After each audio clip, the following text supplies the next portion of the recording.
Greetings, YouTube. Once again, happy Wednesday. As you can tell, if you go to my Intel store, if you haven't seen my latest video, I have now completed 4 Tier 4 epic rifts. You know that because my purchase limit is lacking in the variety of 4, right? I have 14 out of 18 left. And it does take 2 days on average to form enough Intel to purchase one of these. You get slightly over 250 Intel per Tier 4 epic run before you can buy your Rift with your Intel. So, obviously, the big question on everybody's mind this month is it worth it to do 18 Tier 4 Rifts and let the odds figure out your luck for you? And I have had what I think is a pretty good idea of the average luck. I had one Rift that I hit the jackpot in terms of that 6% RNG. I got 1,000 6-star shards, which is maybe my favorite spot for what I need to continue to grow my account, even more than the 5-star shards or certainly even the 5-star awakening gem. But most people aren't like that, right? Most people need that 5-star awakening gem. And so what does it sacrifice if you want to guarantee yourself that path? Well, that Tier 4 Chronometer bundle is 3,000 Intel, or 6 times the cost. Now, when you look at it, you see that you do get a Rift out of it, right? But for the sake of argument, let's just say, even though it's 6 times the cost, that you're going to have to give up 5 Rifts to do it. You're going to have to give up 10 days worth of Intel or 5 Rifts, 5 Tier 4 Rifts in general, to guarantee your path. So you're probably going to have to give up some percentage of 5-star shards, 6-star shards, sig stones, Tier 5 basic fragments, and or Tier 2 alpha. But is that worth it? Well, for some people in the comments of my live stream this afternoon, they were very adamant about the fact that they don't think it's worth it at all, and they don't understand why anybody would. Well, I think that I am going to hopefully convince you by the end of this video that it depends on your roster. Now, I'm bringing up 4 stars, even though I know that the Awakening Gem is of the 5-star class variety, because I have more champions as 4 stars to show and talk about that are newer than 5 stars, just given how much easier it is to land on a 4-star champion and a featured cav than a 5-star. So, when it comes to the skill class, we'll get to that, but for science, I don't know why I said skill.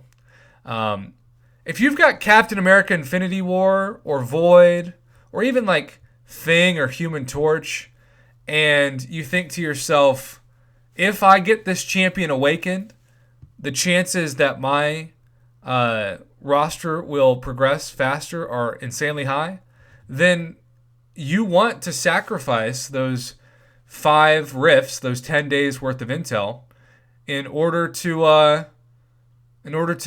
secure that guarantee for that champion. Because what you're basically saying is, assuming you wait and you get the luck, because I also got to say, the 5-star class-based Awakening Gem is all about RNG like anything else in this game. And even though it's been almost a different class each day for me, the first 4 times I popped into the Epic Rifts, I had somebody contact me that showed me screenshots of saying, Prof, I've done 3 Tier 4 Rifts. All 3 days have been Cosmic. That's like getting 3 Cosmic 5-star Awakening Gems in a row from the 5-star Awakening Gem crystals. It's just bad RNG, and yet we see that happen, especially with those Awakening Gems, way too much.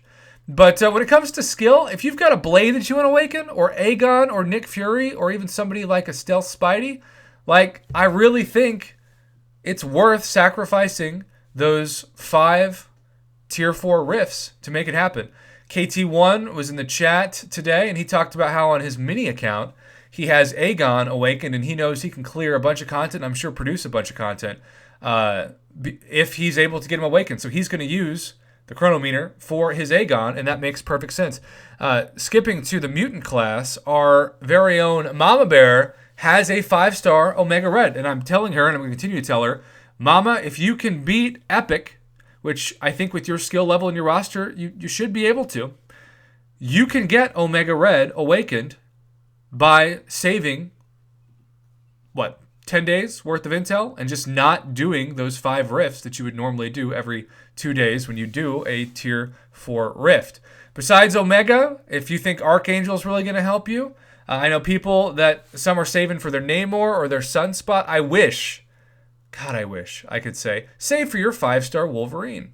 But that is still not the world that we live in. Now, just jumping ahead to the Cosmic class, especially the class that so many of you are saying you see pop up. Corvus, I used a generic Awakening Gem on Corvus. Some people gave me some hard pushback on that. I don't regret it at all. He's been a savior, especially in Map 5 of the Lion's Quest, and helped me just today. Venom can still be a great candidate for that if you've got him. Hyperion, Captain Marvel movie, certainly.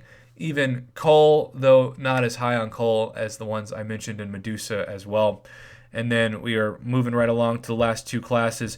If you are trying to awaken your Warlock or Stark Spidey, if you're trying to awaken your Guillotine 2099 or Darkhawk, if you're trying to awaken your Ghost, or for that matter, even your Star-Lord, you want to sacrifice those 5 days of rifts. Same when you talk about the Mystic class. Doom doesn't need to be awakened, but hey, if you've got him, you might as well awaken him, both for prestige and utility purposes. Wish I could say 5-star Scarlet Witch. I get depressed every time I think about that because she'll never come in the game. Black Widow Clairvoyant does help some, but does Black Widow Clairvoyant help as much as Magic? I don't think so. Longshot doesn't need to be awakened, but you never know. You might be able to enjoy his awaken ability. Morningstar as well. So, the bottom line, Symbiote Supreme, if there's a champion in your roster that you really, really need awakened, do it. If there isn't, I say I wouldn't do it. If there isn't a specific champion that you want to target with that 5-star awakening gem, I'd take a chance. Maybe you're going to get super lucky like some of you who are messaging me multiple days of screenshots where the RNG gave you the gem anyway. But for somebody like me, I expect maybe to get it once if I'm really, really lucky in these 18 attempts. But otherwise, I'm just going to be patient, and I'm going to most likely just do one every 2 days. Not only does it produce more content for my channel, but it also gives me more chances for 6-star shards, and that's what I need for my account. I need 6-star shards to hopefully dupe some of the 6-stars that I'm waiting to awaken, especially because my Abyss run was great, but it didn't awaken Ghost or Domino or Corvus, my top 3 champs that I was thinking about awakening before I opened that 6-star class-based crystal. So hope that answers some of your questions. Really, if you have a champion of a specific class that you know, like Mama Bear with Omega Red or KT1 with Aegon, get it, don't regret it, and just be patient and make sure you check that path before you use that item to guarantee you the spot. And otherwise, just remember, I cannot say this enough, to not bring in your 2-star champions into the Rift. I've heard that horror story from at least 3 summoners. It sucks to do 2 days worth of grinding for intel, or in this case, more than that if you're thinking about the Chronometer. Imagine if you had the Chronometer and you had the right class and everything was lined up, but you had your 2 stars actually brought in instead of your 5 and 6 stars. That would just, that'd be terrible. So keep that in mind. That happens to people, and they want to be an example of what not to do. Have a good day, YouTube. Thanks for watching.